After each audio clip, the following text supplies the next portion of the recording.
Good morning ചേച്ചി. Good morning. ചേച്ചി, ഇപ്പോൾ ഞാൻ പറയുന്നത് AICCയുടെ ഒരു സമ്മേളനം ഗുജറാത്തിൽ നടന്നു. മിക്ക നേതാക്കളും പങ്കെടുത്തു. പക്ഷേ അവിടെ നമ്മൾ പ്രിയങ്ക ഗാന്ധിയെ കണ്ടില്ല.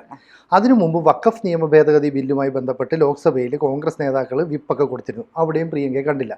രാഹുലും സംസാരിച്ച മുഴുവൻ കേരളത്തിലെ നേതാക്കൾ. അപ്പോൾ നമ്മൾ വിചാരിച്ചു ഈ വഖഫിന് വേണ്ടി കേരളത്തിലെ ആളുകളാണ് ഏറ്റവും കൂടുതൽ സംസാരിക്കുന്നത്. പക്ഷേ ഈ വഖഫ് ഭൂമി ഏറ്റവും കൂടുതലുള്ളത് നോർത്ത് ഇന്ത്യയിലാണ്. അവിടെ നിന്നുള്ള ആളുകളെ സൂചിപ്പിക്കാൻ വേണ്ടി ആയിരിക്കില്ലേ പ്രിയങ്കയും ഈ രാഹുലും കുറ്റകരമായ മൗനം പാലിച്ചത്? ഒന്ന്. രണ്ട്, ഈ പ്രിയങ്ക ഇപ്പോൾ എവിടെ പോയി?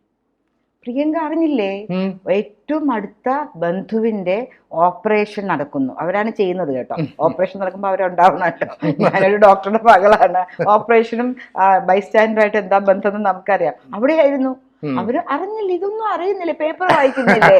അവര് സ്പീക്കറിന് എഴുത്തു കൊടുത്തിരുന്നു, ഞാൻ വിദേശത്ത് പോകുവാണ്, അടുത്ത ബന്ധുവിന്റെ ഒരു ഓപ്പറേഷൻ സർജറിയില് പുറത്ത് കസേരയിൽ ഇരിക്കാൻ വേണ്ടി പോവുകയാണെന്ന്. ജനങ്ങളോട് അത്രേ പ്രതിബദ്ധതയുള്ളൂ. ഇവർ പ്രതിനിധീകരിക്കുന്ന ശ്രീമതി പ്രിയങ്ക വാദ്ര പ്രതിനിധീകരിക്കുന്ന വയനാട്ടില് 2 ന്യൂനപക്ഷങ്ങളും കേരളത്തിലെ 2 ന്യൂനപക്ഷങ്ങളും ശക്തമായി നിൽക്കുന്ന സ്ഥലമാണ്. അപ്പൊ അവരെങ്ങനെ സ്റ്റാൻഡ് എടുക്കും? രണ്ടുപേരുടെയും വോട്ട് വേണ്ടേ? അപ്പൊ അതുകൊണ്ട് അവര് മുങ്ങാൻ തീരുമാനിച്ചു.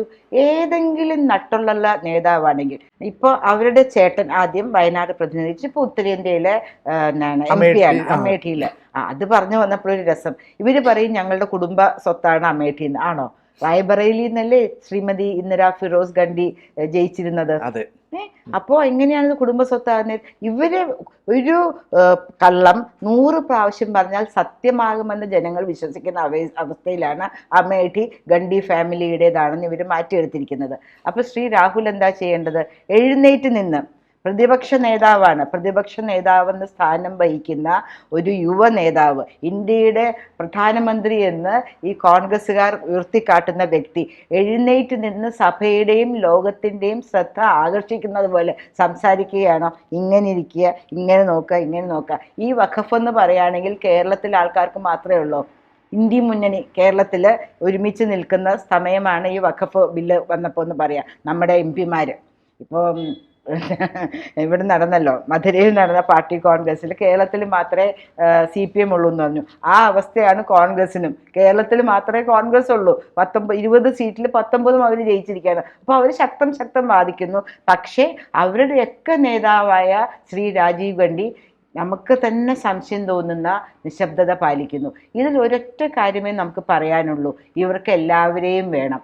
ഇവരും സത്യമായി മനസ്സുകൊണ്ട് ഈ വഖഫ് ബില്ലിനെ അനുകൂലിക്കുന്നു എന്ന് വേണം പറയാനായിട്ട്. പ്രതികരിക്കുന്നുവെങ്കിൽ തീർച്ചയായിട്ടും ശബ്ദം ഉയർത്തില്ലേ? എഴുന്നേറ്റ് നിന്ന് സഭയെ സ്തംഭിപ്പിക്കില്ലേ? അല്ലാണ്ട് മൗനമായിട്ടിരുന്ന് എനിക്ക് എന്തായാലും കുഴപ്പമില്ല കേട്ടോ, നിങ്ങൾ എന്തോ ചെയ്തോ, എനിക്ക് ഇത്തിരി വെള്ളം കുടിക്കണം, ഇത്തിരി വെള്ളം കുടിക്കുന്നു, ചുമ്മാ ഇരിക്കുന്നു, ഇങ്ങനെയാണോ? തമാശയാണ് തോന്നിയത്. ഇത്രയും സീരിയസ് ആയിട്ടുള്ള ഡിസ്കഷൻ നടക്കുന്ന ഒരു ബില്ലില് സഭയിൽ കോൺഗ്രസിന്റെ നേതാവായ വ്യക്തി മൗനം പാലിക്കുന്നത് കുറ്റകരമാണ്.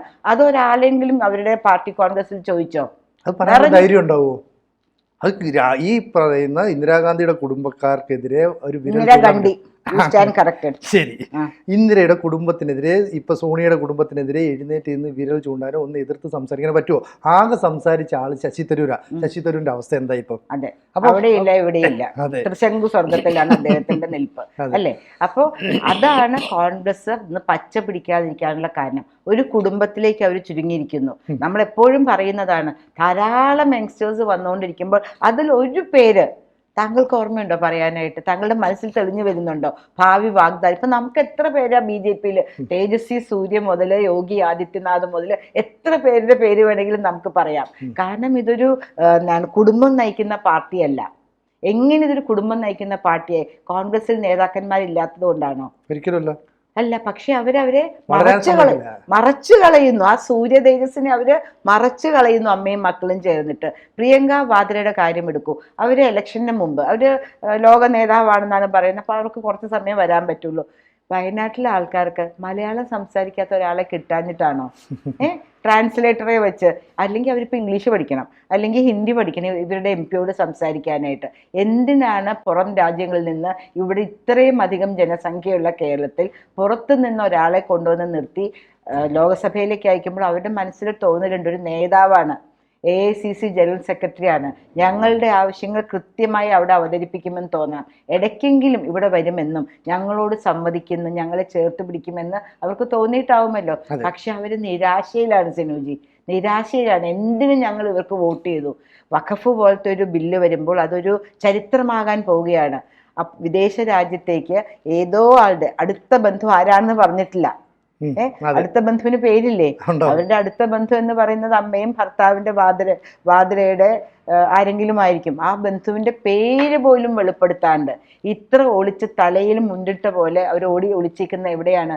അത് നമ്മളൊന്ന് അന്വേഷിക്കണ്ടേ? എവിടെ ആയിരിക്കും? അമേരിക്കയിലെ ഏത് സംസ്ഥാനത്തേക്കാണ് അവർ പോയിട്ടുള്ളത്?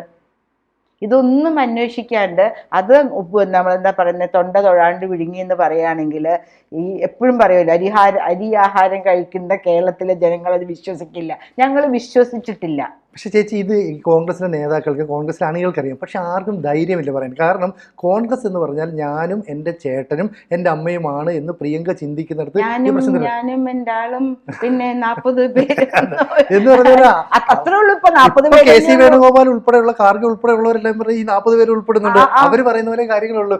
അപ്പോ ഞങ്ങൾക്ക് ഇഷ്ടമുള്ളതുപോലെ ഞങ്ങൾ ചെയ്യും. ഇന്നലെ വരെ രാജ്യം ഭരിച്ചിരുന്നത് ഞങ്ങളുടെ കുടുംബക്കാരായിരുന്നു. ഞങ്ങൾക്ക് പാരമ്പര്യമായി കുറിച്ച് പറയല്ലേ സിനുജി, നമുക്ക് ഇന്നിനെ കുറിച്ച് സംസാരിക്കാം. അവരുടെ ചിന്തയാണ്. നാളെ കുറിച്ച് സംസാരിക്കാം. നമ്മൾ ചിന്തിച്ചിട്ട് കാര്യമില്ലല്ലോ. കോൺഗ്രസ് പ്രവർത്തകരല്ലേ അത് ചോദ്യം ചെയ്യേണ്ടത്. കോൺഗ്രസ് എന്തുകൊണ്ട് എല്ലായിടത്തും ദയനീയമായി പരാജയപ്പെടുന്നതിന്റെ പ്രധാന കാരണം ഇന്നലകളെ കുറിച്ച് സംസാരിക്കുന്നത് കൊണ്ടാണ്. ഇന്നിനെ കുറിച്ച് സംസാരിക്കൂ. അഭ്യസ്തവിദ്യരായ ആളുകൾ ഏതൊരു ചർച്ചയിൽ, ഞാൻ തന്നെ പങ്കെടുത്ത ഒരു ചർച്ചയിൽ പറയുന്നുണ്ടായിരുന്നു, എല്ലാവരും വിദേശ രാജ്യത്തേക്ക് പോകാൻ. എൻ്റെ വീടിന് തൊട്ടടുത്താണ് ഈ ചെങ്കൻ വിസയുടെ നടക്കുന്ന ഓഫീസ്. രാവിലെ മുതൽ അച്ഛനും അമ്മയും മക്കളും ഒക്കെ അവിടെയാണ്. അവർക്കിവിടെ ജോലി വേണ്ടാഞ്ഞിട്ടാണോ?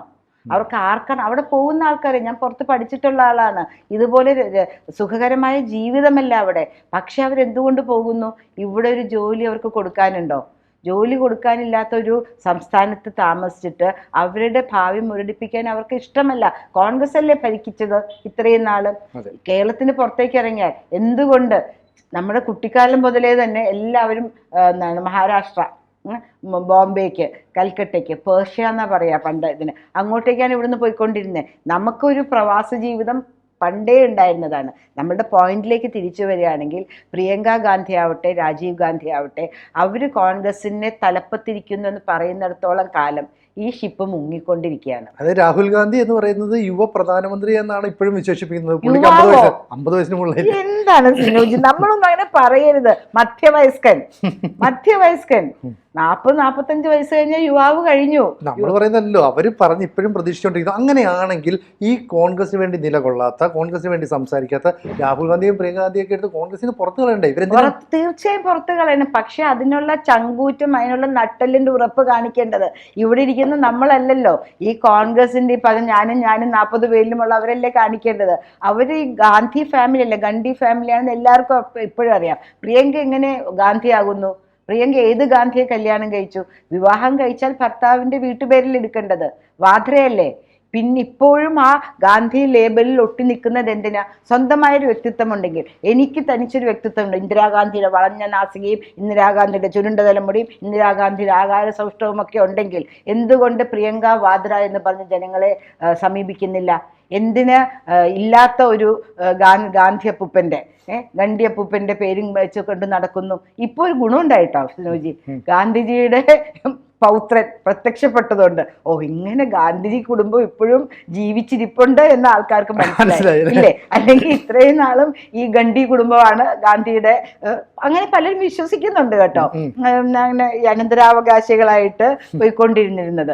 ഇപ്പൊ അദ്ദേഹം പ്രത്യക്ഷപ്പെട്ടത് കൊണ്ട് ഗാന്ധിക്കും ഒരു ഭാര്യ ഉണ്ടായിരുന്നു, ഗാന്ധിക്കും മക്കളുണ്ടായിരുന്നു, ആ മക്കൾക്ക് മക്കളുണ്ടായിരുന്നു എന്ന് ഇന്ത്യൻ ജനതയ്ക്ക്, അല്ലെ കേരള ജനതയ്ക്ക്, കേരളത്തിലെ പ്രബുദ്ധ ജനതയ്ക്ക് മനസ്സിലായി. അപ്പം നമ്മളെ ഈ വഖഫിലേക്ക് നമ്മൾ തിരിച്ചു വരികയാണെങ്കിൽ കേരളത്തിൽ വന്ന് പ്രിയങ്ക എന്താണ് വയനാട്ടിലെ ജനതയോട്, വഖഫിൽ അവരുടെ സ്റ്റാൻഡ്, അവരന്ന് അവിടെ ഉണ്ടായിരുന്നില്ല, പക്ഷെ സ്റ്റാൻഡ് വ്യക്തമാക്കാമായിരുന്നല്ലോ. ഏതെങ്കിലും പേപ്പറിൽ വായിച്ചോ? ഏതെങ്കിലും മീഡിയയിൽ കണ്ടോ? അവരുടെ സ്റ്റാൻഡ് എന്താണെന്ന് പറയാമല്ലോ. അവർ എഴുതി കൊടുത്തപ്പോൾ നമ്മൾ പുറത്തു പോകുമ്പോൾ ചിലപ്പോൾ ഞാൻ ഇതിന് എതിരാണ് എന്ന് എഴുതി കൊടുത്തിട്ട് പോകും. പുറത്ത് പോകുന്ന സമയത്ത് എന്തെങ്കിലും വോട്ടിംഗ് ഉണ്ടെങ്കിൽ എഴുതി കൊടുത്തിട്ട് പോകും. അവരതുപോലും ചെയ്തില്ലല്ലോ. എപ്പോഴും മീഡിയ മാനിയാക്കാണ്. ചേട്ടനും അനിയത്തിയും. അവർക്ക് ആ മീഡിയയിൽ കൂടെ പറയാമല്ലോ, എനിക്ക് ഈ കാരണങ്ങൾ കൊണ്ട് പറയാൻ പറ്റിയില്ല. എന്താണ് ഏറ്റവും ക്ലോസ് റിലേറ്റീവിൻ്റെ ഒരു പടം അടുത്തിരിക്കുന്നത് കാണിച്ചിട്ട്, അതൊന്നും നമ്മൾ കണ്ടിട്ടില്ല, കാണിച്ചിട്ട് എന്നാൽ ഇതാണ് എൻ്റെ അഭിപ്രായം, പ്രിയപ്പെട്ട നാട്ടുകാരെ, എനിക്ക് വോട്ട് തന്ന് ജയിപ്പിച്ച വയനാട്ടിലെ എൻ്റെ മാന്യ വോട്ടേഴ്സ്, ഇതാണ് എൻ്റെ സ്റ്റാൻഡ്, തിരിച്ചു വന്നാൽ ഞാൻ നിങ്ങളോടൊപ്പം ഉണ്ടാവും എന്ന് എന്തുകൊണ്ട് അവർ പറയുന്നില്ല? പേടിയല്ലേ, ഒളിച്ചോട്ടമല്ലേ? അല്ലെങ്കിൽ ഇത്രയും കാശുള്ള പ്രിയങ്ക വാദ്രയ്ക്ക് ടിക്കറ്റ് ഒന്ന് പോസ്റ്റ്പോൺ ചെയ്തുകൂടെ? പിറ്റേ ദിവസത്തേക്കോ അല്ലെങ്കിൽ അന്ന് രാത്രിത്തേക്കോ? അമേരിക്കയ്ക്ക് മിനിറ്റിന് ഇവിടുന്ന് ഡൽഹിയിൽ നിന്ന് ഫ്ലൈറ്റ് ഉണ്ട്. ടിക്കറ്റ് ഒന്ന് പോസ്റ്റ്പോൺ ചെയ്ത് അടുത്ത ദിവസം പോട്ടെ. അവരല്ലല്ലോ കത്തി വെക്കുന്നത് പേഷ്യന്റിന്റെ മേത്ത്. അവർ കാണാൻ പോകുന്നേ ഉള്ളൂ. പേഷ്യന്റിനെ കഴിഞ്ഞ ഉടനെ എന്തേ പ്രിയങ്കയെ കാണുമെന്ന് പറയുകയില്ല, 2 ദിവസം കഴിഞ്ഞിട്ട് ICU കാണിക്കുകയുള്ളൂ. അപ്പൊ അതുപോലും ചെയ്യാണ്ട് അവർ അമേരിക്കയ്ക്കാണോ പോയതെന്നും നമുക്കറിയില്ല, വീട്ടിൽ തന്നെ ഉണ്ടോയെന്നും അറിയില്ല. തികഞ്ഞ ഒളിച്ചോട്ടമാണ് പ്രിയങ്ക കാണിച്ചത്. എന്നാൽ ചേട്ടന് അറ്റ്ലീസ്റ്റ് അവിടെ വന്ന് ഇങ്ങനെ ഇരിക്കാനുള്ള ഒരു മാന്യത അല്ലെങ്കിൽ ഇത് ഉണ്ടായി എന്ന് പറയാം. അപ്പൊ ചുരുക്കം പറഞ്ഞു കഴിഞ്ഞാല് ഈ മീഡിയക്ക് മുമ്പിൽ മാത്രം നിറഞ്ഞു നിൽക്കുന്ന പ്രിയങ്കയും അതുപോലെ രാഹുലും ഒക്കെ കോൺഗ്രസിന് പുറത്തേക്ക് പോകേണ്ട കാലം കഴിഞ്ഞു. ഇനിയെങ്കിലും നേതാക്കൾ ഇടപെട്ട് ഇവരെ ചെവിക്ക് പിടിച്ച് പുറത്താക്കട്ടെ. നമുക്ക് തീർച്ചയായിട്ടും അവരെ പുറത്താക്കിയാൽ മാത്രമേ കോൺഗ്രസ് ഇന്ത്യയിൽ ക്ലച്ച് പിടിക്കുള്ളൂ. കൂടുതൽ വാർത്തകളും വിശേഷങ്ങളും നിങ്ങളിലേക്ക് എത്താൻ ABC മലയാളം സബ്സ്ക്രൈബ് ചെയ്യുക, ബെൽ ബട്ടണും അമർത്തുക.